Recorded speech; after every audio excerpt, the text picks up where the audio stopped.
Hola y bienvenido. Como ya sabrás, si tenemos un sistema de ecuaciones lineales como este que tenemos aquí, que está formado por dos ecuaciones y por dos incógnitas, pues lo podemos representar utilizando matrices y vectores. En concreto, podemos formar la matriz de coeficientes, que es esta matriz A que tenemos aquí.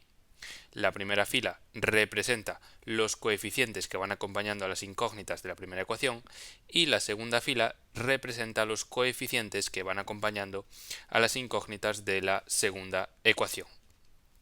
Como las matrices son tan importantes para representar y para poder estudiar de forma eficaz los sistemas de ecuaciones lineales, pues vamos a centrarnos un poco más en estudiarlas, en ver cómo son y qué operaciones podemos realizar con ellas.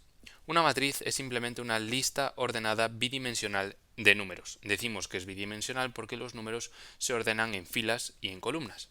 Ya vimos en un vídeo cómo podemos representar de forma general una matriz m por n que tenga m filas y que tenga n columnas. Vamos a volver a repasarlo. Aquí tenemos la representación general, tenemos aquí a la primera fila de nuestra matriz, aquí tenemos a la última fila, etcétera. Fíjate que la entrada de la forma A y J, cada número de la matriz lo podemos considerar como una entrada de la matriz. Bueno, pues la entrada A y J es la entrada que se sitúa en la fila número I y en la columna número J. Es decir, el primer número del subíndice nos indica la fila y el segundo número nos indica la columna. Por ejemplo, la entrada A2n se sitúa en la segunda fila y en la columna número n. Fíjate que la columna número n es la última columna de nuestra matriz, porque es una matriz que tiene n columnas. Y, por ejemplo, la entrada AM2 pues se sitúa en la última fila, es decir, en la fila número m, por eso tenemos como primer subíndice la letra m, y se sitúa en la segunda columna, y por eso tenemos como segundo subíndice al número 2. Puede resultar bastante pesado tener que escribir todo esto cada vez que tengamos que referirnos a una matriz de forma general y cada vez que tengamos que estudiar sus propiedades. Así que tenemos aquí una notación más sencilla para referirnos a todo esto. Diremos que la matriz A es la matriz formada por las entradas de la forma A y J. Todo esto, esto pequeño de aquí reemplaza a todo esto grande de aquí. Es mucho más fácil escribir esto y poder estudiar de forma más sencilla a las matrices. Por cierto, volvamos aquí a la matriz A. Fíjate que este primer número, el número 1, es la entrada A11 de nuestra matriz A, porque es la entrada que está situada en la primera fila y en la primera columna. Y la entrada A21 es la matriz que está situada en la segunda fila y en la primera columna y es igual a 3 en este caso. Nada, era para que te familiarices con esta notación que tenemos aquí para que entiendas cómo representamos a las entradas de una matriz. ¿Qué podemos hacer con estos objetos? ¿Qué podemos hacer con las matrices? Bueno, pues para empezar podemos sumar matrices. Supón que tenemos una matriz A que tiene las entradas de la forma A y J y que tenemos una matriz B que tiene las entradas de la forma B y J. Y supongamos también que ambas son matrices m por n, es decir, la matriz A tiene m filas y la matriz B también tiene m filas, y resulta que la matriz A tiene n columnas igual que la matriz B. Diremos entonces que ambas matrices son del mismo tamaño, ¿vale? Bueno, entonces podemos sumar matrices. Podemos sumar A más B. Si fuesen de distinto tamaño, pues no podríamos sumarlas.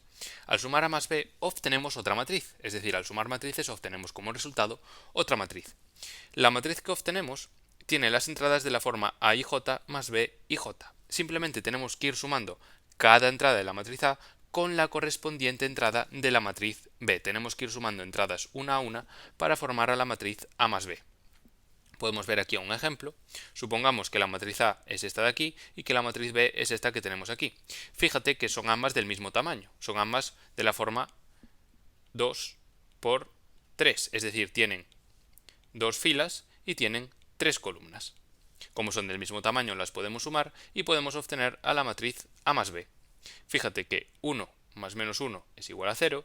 Fíjate que 1 más 2 es igual a 3. Fíjate que 2 más menos 1 es igual a 1. Fíjate que 4 más menos 3 es igual a 1 y así hasta el final. Es bastante sencillo esto de sumar matrices. Simplemente vamos sumando entradas una a una. Pero hay un pero. Hay un pero, porque claro, sumar matrices es sencillo. El problema es que si tenemos matrices muy grandes, pues sumarlas a mano pues resulta muy pesado, porque tendríamos que ir sumando las entradas una a una. Y por eso es mejor hacerlo en Python, utilizar un lenguaje de programación, darle al ordenador la matriz y que la manipule de forma mucho más eficiente. Al final del vídeo te recomiendo que te quedes hasta el final del vídeo porque vamos a ver cómo podemos sumar matrices utilizando el lenguaje de programación de Python. Vamos a ver una última operación antes de ver esto de sumar matrices utilizando Python. La última operación es simplemente multiplicación por un escalar. Ya vimos esto de multiplicar por un escalar cuando multiplicábamos vectores. Simplemente teníamos que multiplicar cada entrada del vector por dicho escalar. Supón que tenemos una matriz A cuyas entradas son de la forma A y J y que tenemos un escalar K que pertenece a los números reales. Recuerda, un escalar es simplemente un número cualquiera. Bueno, pues podemos multiplicar al escalar K por la matriz A para obtener otra matriz. Esta matriz tendrá esta forma. Las entradas de esta matriz tendrán la forma K por A y J. Simplemente tenemos que ir multiplicando cada entrada de la matriz A por el escalar K para formar a la nueva matriz. Es realmente sencillo. Podemos ver aquí un ejemplo. Multiplicamos esta matriz por el escalar 4, en este caso K es igual a 4, es simplemente un número cualquiera, y lo multiplicamos por esta matriz y obtenemos esta otra. Fíjate que 4 por 2 es igual a 8, fíjate que 4 por 4 es igual a 16, fíjate que 4 por menos 2 es igual a menos 8, y así con el resto.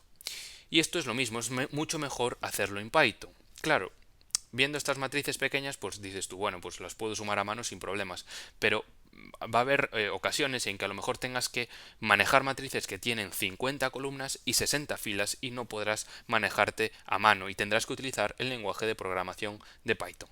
Y es a eso a lo que vamos.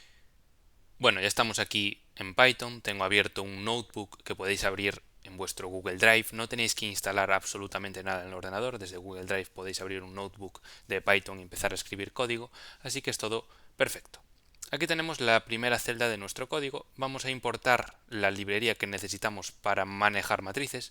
Esta librería se llama NumPy. Una librería en un lenguaje de programación es simplemente código que ya está escrito y que reutilizamos para, pues en este caso, para manejar matrices. Entonces ejecutamos esta celda dándole aquí y ya tenemos NumPy preparado para ser utilizado. Aquí vamos a crear dos matrices. Vamos a crear a la matriz A y a la matriz B. La primera fila de la matriz A es esta de aquí, 1, 1, 2, y la segunda fila es 4, 3, 0. Fíjate, para crear la matriz simplemente ponemos np de NumPy y ponemos un punto y array. Y después ponemos aquí dentro la matriz, que simplemente abrimos dos corchetes de esta forma, y en esos dos corchetes tenemos que abrir otra vez dos corchetes y poner una fila y después la otra fila, y todo separado por comas. Creamos la matriz B de la misma forma y ahora podemos ver qué números se están formando a la matriz A y a la matriz B. En este caso la matriz A tiene a esta fila y a esta fila. Por tanto, si escribo aquí matriz A y ejecuto, pues vemos que esta es la matriz A, esta es la primera fila y esta es la segunda fila. Y la matriz B tenemos aquí a la primera fila y a la segunda fila. Bueno, pues ahora simplemente para sumar la matriz A con la matriz B, simplemente sumo A más B, escribo este código, ejecuto y ya tenemos la matriz que obtenemos al sumar ambas matrices.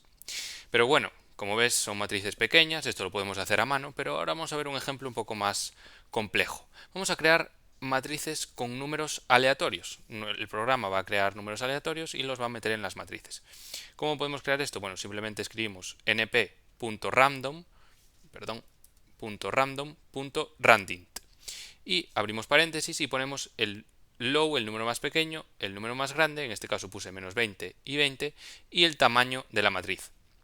Lo que va a hacer esto va a ser crear una matriz de números y los números van a estar entre menos 20 y el número 20, ¿vale? Los números de la matriz van a estar entre menos 20 y 20. Y el tamaño de la matriz, ojo a esto, va a tener 10 filas y va a tener 11 columnas. Simplemente escribimos size, le ponemos un igual, abrimos dos paréntesis y ponemos 10 y 11. Y así le decimos que cree una matriz de 10 filas y 11 columnas. Ejecutamos y ya tenemos la matriz A y la matriz B creadas. Podemos verlas, tengo aquí escrito este código para poder ver las matrices. Fíjate que todo esto de aquí es la matriz A y todo esto de aquí es la matriz B. Son todos números aleatorios entre menos 20 y 20 y tienen como vimos antes, tienen 10 filas y tienen 11 columnas. Son matrices grandes y si las sumamos a mano, pues nos puede dar algo. Así que simplemente se lo vamos a decir a Python que lo sume a más b y ya tenemos la matriz sumada, las dos matrices sumadas. Podemos acceder a diferentes entradas de las matrices, ¿vale? Vamos a guardar a la matriz a más b en la matriz C la vamos a llamar, va a ser la matriz a más b, y vamos a ver que la entrada en la fila 4 de la columna 6 de la matriz C, es decir, de la matriz A más B, es menos 33. Fíjate que la fila 4, pues fila 4 es esta de aquí, y la columna 6, 1, 2, 3, 4, 5, 6. Aquí está, menos 33. ¿Cómo accedimos a esto? Bueno, simplemente escribimos la matriz C, abrimos corchetes y ponemos el número de la fila. En este caso, como es la fila 4, ponemos un 3, porque en programación empieza a contar desde 0. Es decir, el 0 es la primera fila, el 1 es la segunda fila y así sucesivamente. Por tanto, el 3 es la cuarta fila. Y ponemos un 5 para acceder a la sexta columna, porque recuerda, el 0 es el 1 en programación, ¿vale? Entonces el 5 es la sexta columna de nuestra matriz que tenemos aquí. Entonces la entrada de la fila 4 en la columna 6 de esta matriz de aquí es menos 33. Y podemos acceder también a la misma a la entrada de la fila 4 y de la columna 6 de la matriz A y de la matriz B. Ejecutamos y vemos que la matriz A es menos 13 y la matriz B es menos 20. Y efectivamente se cumple que si sumamos menos 13 más menos 20, obtenemos el menos 33 que tenemos aquí. Y vemos que pues, Python lo hace bien y hace bien las sumas. Si me pongo yo a sumar esto, pues probablemente cometa algún error porque es bastante complicado ponerse a sumar todas estas entradas. Y ahora podemos ver la multiplicación por un escalar, que es realmente sencilla. Aquí creamos una matriz A, como hicimos antes, le ejecutamos, tenemos esta matriz pequeña, creamos aquí el escalar K es igual a 4, igualamos a K a 4 y ponemos K y lo multiplicamos. Este es el símbolo de multiplicación en Python, es este asterisco, lo multiplicamos por la matriz A y obtenemos la matriz 4 por A. Aquí tenemos la matriz que obtenemos al multiplicar el escalar 4 por la matriz A que tenemos aquí. Y hasta aquí el vídeo, espero que te haya gustado. Hemos visto cómo representar de forma general matrices, hemos visto cómo se suman matrices, simplemente tenemos que sumar cada entrada correspondiente de la primera matriz con la entrada correspondiente de la otra matriz. Ambas matrices tienen que ser del mismo tamaño, si no, no está definida la suma de matrices. Hemos visto cómo podemos sumar matrices utilizando Python, que es mucho más sencillo que hacerlo a mano. Yo no voy a volver a sumar matrices a mano, ya te lo digo yo, voy a usar Python siempre. Y hemos visto también cómo podemos multiplicar una matriz por un escalar. Simplemente tenemos que multiplicar cada entrada de la matriz por el escalar en cuestión. Espero que te haya gustado y nos vemos en el próximo.